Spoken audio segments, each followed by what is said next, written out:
الامساک عما شجر بینہم، جو صحابہ میں آپس میں رنجش ہوئی، آپس میں کوئی تنازع ہوا، آپس میں کوئی ان کی چپکلش ہوئی ہے، تو اس میں ہم اپنی زبانوں کو بند رکھیں گے، چاہے وہ تنازع حضرت ابوبکر صدیق اور حضرت عمر فاروق کا ہو۔ روایات اور کتابوں میں یہ ساری چیزیں ڈیٹیل کے ساتھ موجود ہو، میں صرف اشارہ کروں گا۔ سیدنا ابوبکر صدیق رضی اللہ تعالیٰ عنہ کا ہو یا حضرت عمر فاروق رضی اللہ تعالیٰ عنہ کا، حضرت خالد بن ولید کا ہو یا عبد الرحمن بن عوف کا ہو، حضرت عثمان غنی رضی اللہ تعالیٰ عنہ کا ہو یا حضرت عبداللہ بن مسعود کا ہو، حضرت اسید بن حضیر کا ہو یا حضرت عبادہ کا ہو، اس طرح دیگر جن جن صحابہ کا آپس میں، یا سیدنا مولا علی کرم اللہ وجہ الکریم کا ہو اور ساتھ حضرت عباس ابن مطلب نبی کریم علیہ السلام کے چچا، ان کا آپس میں جو کچھ چپکلش رنجش یا کوئی تنازع ہوا، اس میں ہمیں اپنی زبان کو کھولنے کی اجازت نہیں ہے۔ وہ کیوں؟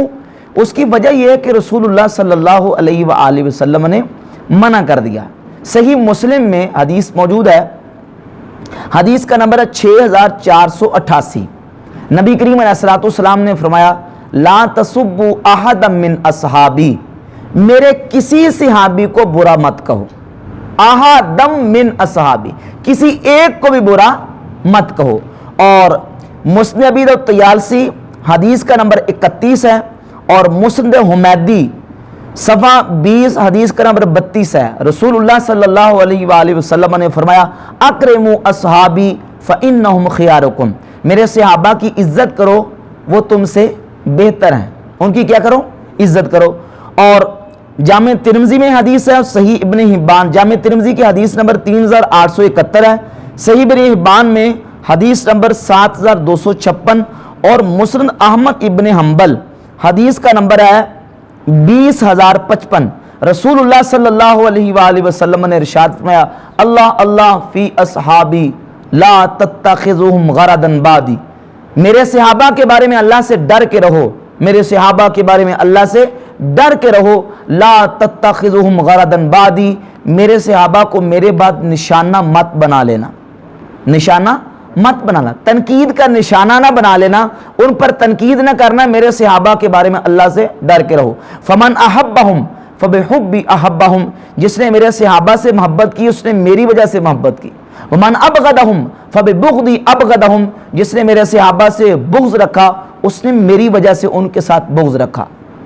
اور من آذاہم فقد آذانی، جس نے میرے صحابہ کو اذیت دی اس نے مجھے اذیت دی۔ ومن آذانی فقد آذ اللہ، جس نے مجھے اذیت دی اس نے اللہ کو اذیت دی۔ ومن آذ اللہ یوشک ان یاخذہ، اور جس نے اللہ کو اذیت دی اللہ اس کی گرفت کرے گا، اللہ اس کو پکڑے گا۔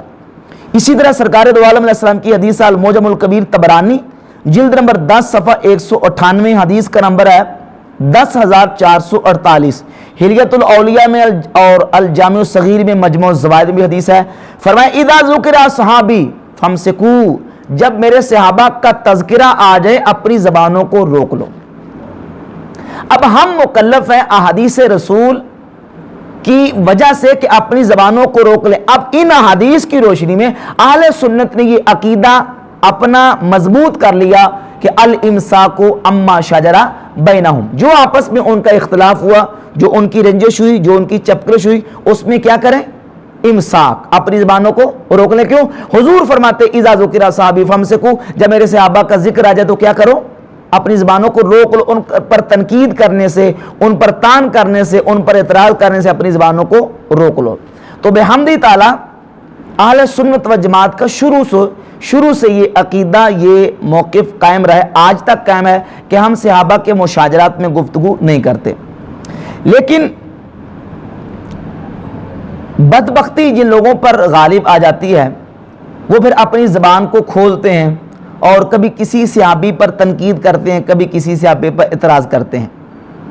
ان میں سے ایک بہت بڑا اعتراض سیدنا امیر معاویہ رضی اللہ تعالیٰ عنہ پر جو لوگ کرتے ہیں، ان اعتراضات میں سے ایک بڑا اعتراض صحیح مسلم کی وہ روایت ہے، کہتے ہیں دیکھیں جی صحیح مسلم میں آتا ہے کہ حضرت امیر معاویہ حضرت علی پر، اور بلکہ یہاں تک کہتے ہیں کہ امیر معاویہ کے دور میں تو حضرت علی پر ممبروں پر سب کیا جاتا تھا، نعوذ باللہ لعنت کی جاتی تھی، گالیاں نکالی جاتی تھی، حالانکہ یہ بالکل باطل اور جھوٹی بات ہے، اس کا حقیقت سے کوئی تعلق نہیں ہے۔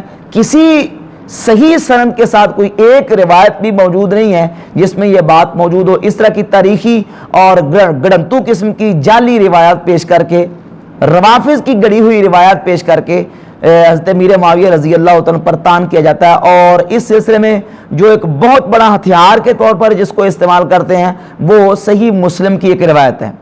اس کا خلاصہ اور مضمون یہ ہے کہ حضرت امیر معاویہ رضی اللہ تعالیٰ کے پاس سیدنا سعد ابن ابی وقاص رضی اللہ عنہ صحابی رسول آئے، اور جب حضرت امیر معاویہ کے پاس آئے تو حضرت امیر معاویہ نے ان سے سوال کیا۔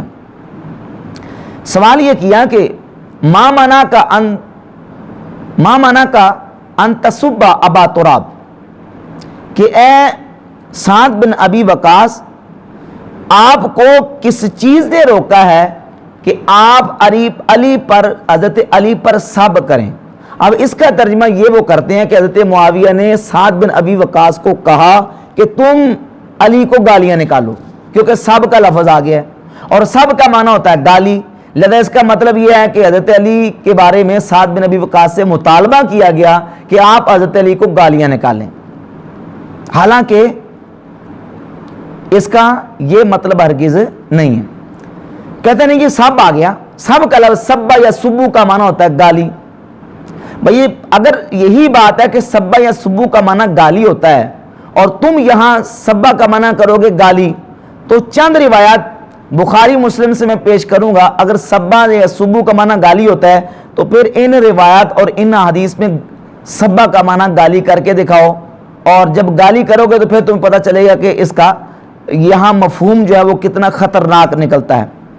مثال کے طور پر صحیح بخاری کی حدیث نمبر 4033 ہے، لفظ موجود ہے فَاسْتَسَبَّ عَلِيٌّ وَعَبَّاسٌ۔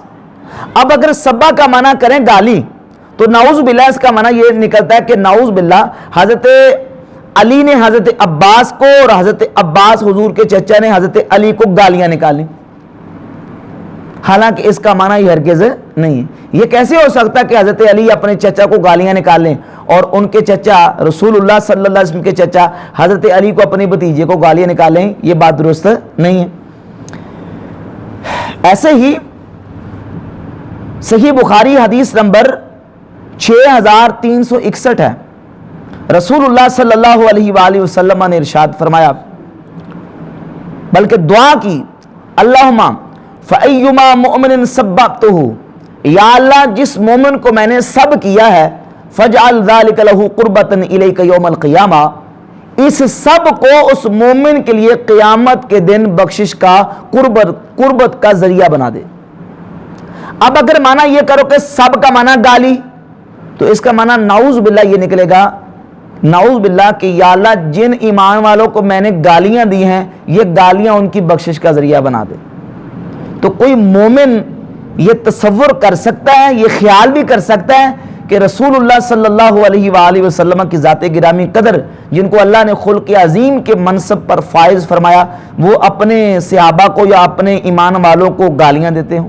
نعوذ باللہ تعالی۔ یہاں سبا کا معنی گالی نہیں ہے، بلکہ یہاں سبا کا معنی کیا ہوگا؟ تنقید ہوگا، جھڑکی ہوگا، تنقید ہوگا۔ یا اللہ جس پر میں نے تنقید کیا یا جس کو میں نے جھڑک دیا ہے، یہ میری جھڑکی بھی اگرچہ وہ تادیباً اصلاح کے لیے ہے، یا اللہ اس کو اس مومن کے لیے بخشش کا، نجات کا ذریعہ بنا دے، نہ کہ سب کا معنی یہاں گالی کریں گے۔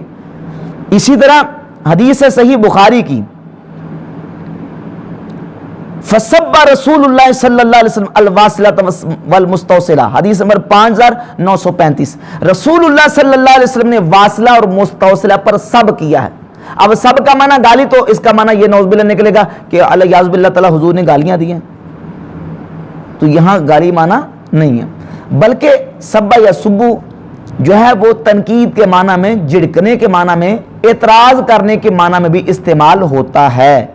اگر یہ توجیہ نہ کی جائے تو پھر بخاری مسلم سے بھی ہاتھ دھونا پڑے گا، اور بخاری مسلم کو جو مانتے ہیں اگر سبا یا سبو کا معنی گالی ہی ہے تو پھر نعوذ باللہ اللہ کے نبی صلی اللہ علیہ وآلہ وسلم کی ذات گرامی قدر پر ایسا اعتراض آئے گا جس اعتراض کا جواب نہیں ہو سکے گا۔ تو یہاں سبا کا معنی گالی نہیں، جیسے ان احادیث میں سبا یا سبو کا معنی گالی نہیں ہے، ویسے ہی مسلم کی روایت میں یہ جو کہا گیا ہے، حضرت امیر معاویہ نے سعد بن ابی وقاص رضی اللہ تعالیٰ سے کہا ما منعک ان تسب ابا تراب، کس چیز نے آپ کو روکا ہے کہ آپ معاویہ حضرت علی پر سب کریں؟ اس کا معنی بیان کرتے ہوئے امام نووی رحمۃ اللہ علیہ صحیح مسلم کی ان کی جو شرح ہے، شرح صحیح مسلم، اس میں اسی حدیث کے تحت لکھتے ہیں، فرماتے ہیں اس کا مطلب کیا ہے؟ مطلب یہ ما منعک ان تخطئہ فی رائہ و اجتہادہ، کہ آپ کو کس چیز نے روکا ہے کہ آپ حضرت علی کی رائے اور اجتہاد کو غلط کہیں؟ کیا کہیں؟ غلط کہیں۔ ظاہر امیر معاویہ اپنی جگہ پہ اپنے اجتہاد کو درست سمجھتے تھے اور حضرت علی کے اجتہاد کو مقابلے میں درست نہیں سمجھتے تھے۔ تو حضرت سعد بن ابی وقاص جب کوفہ سے آئے، اور حضرت سعد بن ابی وقاص رضی اللہ تعالیٰ وہ شخصیت ہیں، صحابی ہیں، جو حضرت عمر کے دور خلافت میں بھی اور حضرت عثمان غنی رضی اللہ تعالیٰ کے دور خلافت میں کوفے کے گورنر رہ چکے ہیں، اور اہل کوفہ مولا علی پر سب کرتے تھے۔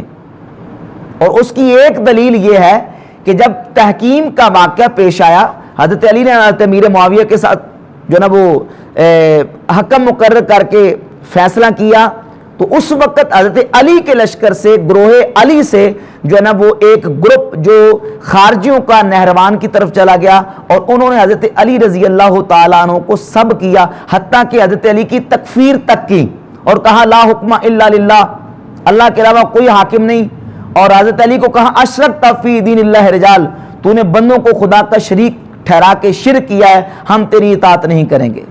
تو نعوذ باللہ نہ صرف سب کیا، بلکہ انہوں نے مولا علی کو نعوذ باللہ آپ کی تکفیر تک کی اور آپ پر شرک اور کفر کے فتوے لگائے۔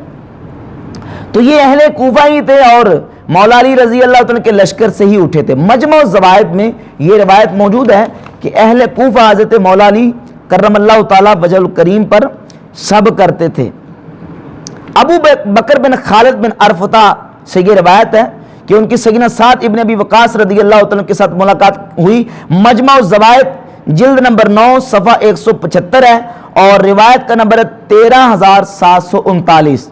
اس میں پوری تفصیل موجود ہے کہ اہل کوفہ اس وقت حضرت علی پر سب کرتے تھے۔ تو چونکہ حضرت سعد بن ابی وقاص کوفہ سے آئے تھے، تو اس لیے حضرت امیر معاویہ نے ان سے پوچھا کہ آپ حضرت علی پر سب کیوں نہیں کرتے، آپ حضرت علی پر سب کیوں نہیں کرتے؟ تو انہوں نے پھر آگے جواب دیا کہ میں مولا علی پر سب کیسے کروں، ان کی تو اللہ کے رسول صلی اللہ علیہ وآلہ وسلم نے یہ شان بیان کی۔ پھر نبی کریم علیہ السلام کی احادیث انہوں نے پڑھنی شروع کر دی، سرکار دو عالم علیہ السلام نے جو حضرت علی رضی اللہ عنہ کی فضیلت بیان کی تھی۔ یہ تو تھی اس کی معنوی حوالے سے توجیہ اور اس کی جو تفصیل ہے۔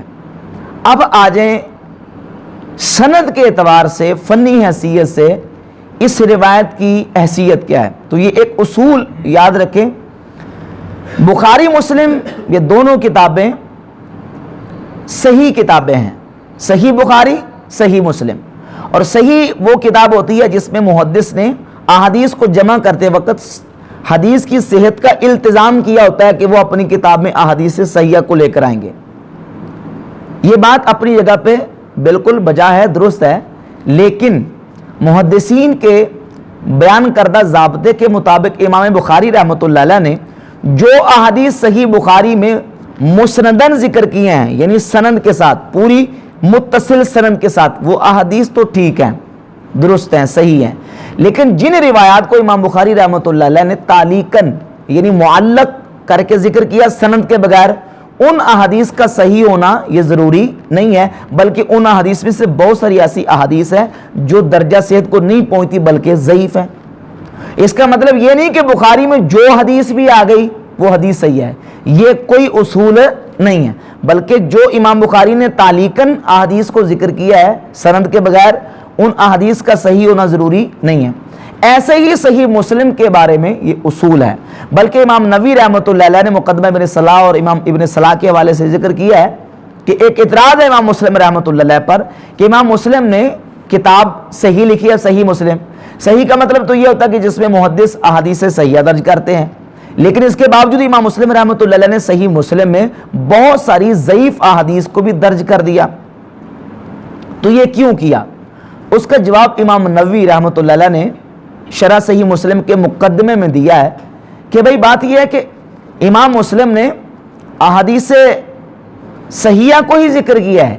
اصول یہ ہے کہ امام مسلم جب اپنی کتاب میں اصلاً جو حدیث لے کے آتے ہیں اس کی سند بالکل درست ہوتی ہے، صحیح ہوتی ہے.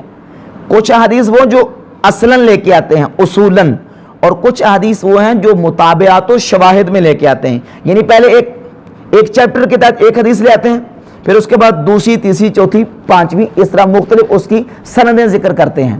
تو جو متابعات و شواہد میں بعد میں حدیث لے کے آتے ہیں ان احادیث کا صحیح ہونا ضروری نہیں ہے، بلکہ ان احادیث میں سے ضعیف احادیث بھی ہیں. اب یہ روایت اس کی فنی طور پہ جب ہم اس کو دیکھتے ہیں سند کے اعتبار سے بھی، یہ روایت امام مسلم اصلاً لے کے اصولاً یا متابعات و شواہد میں لے کے آئے، تو تحقیق کے بعد یہ بات بالکل واضح ہے. آپ صحیح مسلم اٹھا کے دیکھیں، امام مسلم نے اس روایت کو متابعات و شواہد میں ذکر کیا ہے، اس کو اصلاً اس حدیث کو ذکر نہیں کیا. تو جب اصولاً ذکر نہیں کیا بلکہ متابع اور شواہد میں ذکر کیا ہے تو پھر اس کا صحیح ہونا بھی ضروری نہیں ہے. اس روایت کے مرکزی راوی ہیں بکیر بن مسمار. ما مانا کا ان تسب ابا تراب، اس روایت کے مرکزی راوی ہیں بکیر بن مسمار. حاتم بن اسماعیل بکیر بن مسمار سے یہ روایت بیان کرتے ہیں. اب اس روایت کو بیان کرنے میں بکیر بن مسمار ما مانا کا ان تسب ابا تراب کے لفظ بیان کرنے میں منفرد ہیں، جبکہ بکیر بن مسمار کی بنسبت بکیر بن مسمار سے اثبت و اوثق محدثین جس طرح حضرت سعید ابن مسیب رحمہ اللہ اور دیگر جو محدثین ہیں اسی روایت کو حضرت سعد بن ابی وقاص سے ذکر کرتے ہیں. سعید ابن مسیب بالواسطہ بھی ذکر کرتے ہیں اور واسطے کے ساتھ بھی ذکر کرتے ہیں. اس طرح سعد بن ابی وقاص سے حکم اور حکم سے شعبہ بن حجاج ذکر کرتے ہیں، وہ بھی ما مانا کا ان تسب ابا تراب کے لفظ ذکر نہیں کرتے. سعید ابن مسیب بھی ما مانا کا ان تسب ابا تراب کے لفظ ذکر نہیں کرتے. اس طرح دیگر محدثین جو بکیر بن مسمار سے اثبت و اوثق ہیں وہ مانا کا ان تسب ابا تراب کے لفظ بیان نہیں کرتے، بلکہ بکیر بن مسمار ان لفظوں کو بیان کرنے میں منفرد ہیں. اور اصول یہ ہے کہ جب ایک راوی اپنے سے زیادہ اثبت و اوثق راوی کی مخالفت میں کوئی لفظ یا حدیث بیان کرتا ہے تو اس کی اس روایت کو شاذ کہا جاتا ہے، اور شاذ ضعیف کی قسم میں سے ہے. شاذ روایت ضعیف کی قسم میں سے ہے، وہ صحیح نہیں ہے. لہذا بکیر بن مسمار کی یہ روایت درجہ صحت کو نہیں پہنچتی. اور اس پر ایک بہت بڑی دلیل یہ ہے کہ بکیر بن مسمار کی یہی مسلم کی سند کو مسند احمد ابن حنبل میں امام احمد بن حنبل رحمۃ اللہ علیہ نے جب ذکر کیا صحیح مسند احمد کی جلد 2 صفحہ 301 اور روایت کا نمبر ہے 1611. یہی بالکل حاتم بن اسماعیل ان بکیر بن مسمار پوری سند موجود ہے. بکیر بن مسمار سے یہ ہے، اس میں ما مانا کا ان تسب ابا تراب کے لفظ موجود نہیں ہے. یعنی گویا کہ ثابت ہوا کہ خود بکیر بن مسمار جو کہ مختلف فی راوی ہیں، امام بخاری نے کہا کہ ان کی حدیثوں میں نظر ہے، مختلفی ہیں. امام احمد بن حنبل رحمۃ اللہ نے ان پر جرح کیا ہے. یہ مختلفی راوی اور کم سکہ راوی اپنے سے زیادہ اوثق راویوں کی مخالفت میں ایک جگہ پہ بیان کرتے ہیں، مسلم میں، مسند احمد میں ذکر نہیں کرتے. کہیں کرتے ہیں کہیں نہیں کرتے، اور خود ہیں بھی اثبت و اوثق راویوں سے کم درجے کے. لہذا ان کے یہ لفظ بیان کرنا کسی صورت میں درست نہیں ہے، بلکہ شاذ اور مردود ہیں، حجت نہیں ہے. یہ بحمد تعالیٰ اس کی فنی طور پر میں نے اس کا جو نا وہ تفصیل کے ساتھ بیان کر دیا ہے. اسی مضمون کی تقریباً ایک روایت سنن ابن ماجہ میں موجود ہے. اس میں ایک راوی عبد الرحمن بن ثابت، یہ کثیر الارسال راوی ہیں. سیدنا سعد ابن ابی وقاص رضی اللہ تعالیٰ عنہ کے ساتھ ان کا سما اور ثابت نہیں ہے، لہذا یہ حدیث بھی درجہ صحت کو نہیں پہنچتی. اور اگر آپ دیگر قرائن سے اس بات کو، اس روایت کو اگر پرکھتے ہیں تو بحمد تعالیٰ یہ بات بالکل واضح ہو جاتی ہے کہ یہ بات بالکل پایا ثبوت کو نہیں پہنچتی۔ یہ جو کہا گیا کہ حضرت امیر معاویہ رضی اللہ تعالیٰ عنہ حضرت علی کو نعوذ باللہ سب کرواتے تھے، یہ بات اس صورت میں بھی غلط ثابت ہوتی ہے کہ دیگر روایات جو ہیں، دیگر احادیث کو جب ہم دیکھتے ہیں تو اس میں حضرت امیر معاویہ رضی اللہ تعالیٰ عنہ خود حضرت علی المرتضیٰ کی شان اور عظمت کو بیان کرتے ہیں۔ جو شخص خود مولا علی کی عظمت اور شان کو بیان کر رہا ہے وہ حضرت مولا علی رضی اللہ عنہ پر سبق کروانے کا یہ ایسا گنونا کام ہرگز نہیں کر سکتے۔ اس کی ایک مثال میں تاریخ دمشق سے پیش کروں گا۔ تاریخ دمشق جلد نمبر 59 صفحہ نمبر 132 ہے۔ ابو مسلم خولانی کہتے ہیں میں نے حضرت امیر معاویہ سے کہا انت تنازع علی فی الخلافت او انت مثلہ، آپ حضرت علی سے خلافت کے مسئلے میں تنازع کرتے ہیں یا آپ ان سے افضل ہیں؟ تو حضرت امیر معاویہ نے کیا جواب دیا؟ فرمایا لا وانی لعالم انہ افضل منی واحق بالامر، میں اس بات کو خوب جانتا ہوں کہ حضرت علی مجھ سے افضل بھی ہیں اور خلافت کے زیادہ حقدار بھی ہیں، ولیکن الستم تعلمون ان عثمان قتل مظلوما، کیا تم نہیں جانتے کہ حضرت عثمان رضی اللہ عنہ کو ظلماً شہید کیا گیا؟ وانا ابن عمہ، اور میں ان کے چچا کا بیٹا ہوں، وولیہ، اور میں ان کا ولی ہوں، واطلب بدمہ، میں تو حضرت علی رضی اللہ تعالیٰ عنہ سے حضرت عثمان کے قصاص کا مطالبہ کرتا ہوں، میں ہرگز نہ خلافت میں ان کے ساتھ کوئی جھگڑا کرتا ہوں اور نہ ہی اپنے آپ کو ان کی مثل سمجھتا ہوں۔ بلکہ وہ روایت درار ابن دمرہ سے کتاب الشریعہ میں امام آجری رحمہ اللہ نے ذکر کی اور حلیۃ الاولیاء میں ہے اور الاستیاب ابن عبد البر بھی موجود ہے۔ درار بن دمرہ حضرت امیر معاویہ کے سامنے ایک وقت آئے تو درار بن دمرہ وہ شخص ہیں جو مولا علی رضی اللہ عنہ کے بڑے محب ہیں، بڑے چاہنے والے ہیں، تو ان سے درار بن دمرہ سے حضرت امیر معاویہ نے کہا کہ آپ میرے سامنے حضرت علی رضی اللہ عنہ کی شان و عظمت بیان کریں۔ تو انہوں نے مولا علی کی شان پوری ایک طویل اور تفصیل کے ساتھ ان کی عظمت و شان پر ایک تقریر کی اور ان کی ہر جہت سے ایک عظمت و شان بیان کی۔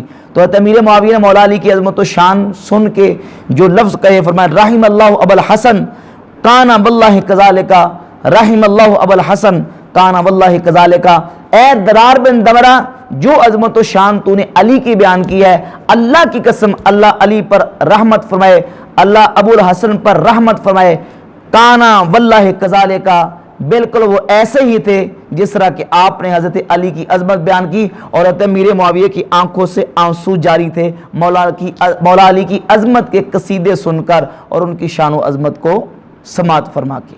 تو لہذا یہ دلائل بھی اس بات کو واضح کرتے ہیں کہ یہ بات بالکل غلط ہے